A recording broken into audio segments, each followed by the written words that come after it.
Hi ATB Chau here. Hope you're enjoying your summer vacation.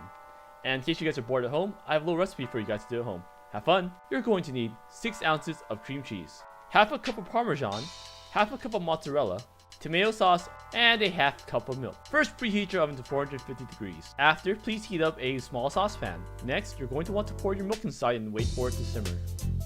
When it's simmering, please add in all your cream cheese. After you've added the cream cheese, make sure it's mixed in all properly and combined. When it's all combined, please add in all your cheeses. Once again, please mix in all your cheeses until it becomes all uniform, nice, and cheesy.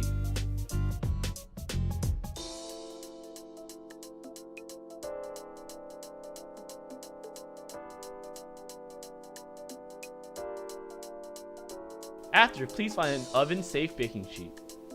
I use a reusable one here because, well, I don't want to wash dishes. Please proceed to pour the cheese mixture into your baking sheet. And then, please get a plastic spatula to smooth it out. After, please add in your tomato sauce. I kind of eyeballed it here, but the proportions are basically the same. Please do not forget to smooth this out also. At this moment, please put on the extra mozzarella on top of your dish. And then put it into your oven until it starts to bubble. Depending on your oven, this could take anywhere between 8 to 12 minutes. When it's done, please take it out of the oven and wait for it to cool down.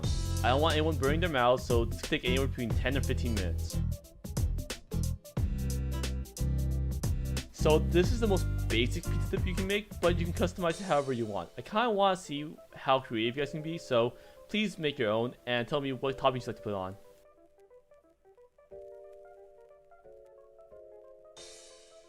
This dip is basically just cheese, sauce, and more cheese. What's there not to like?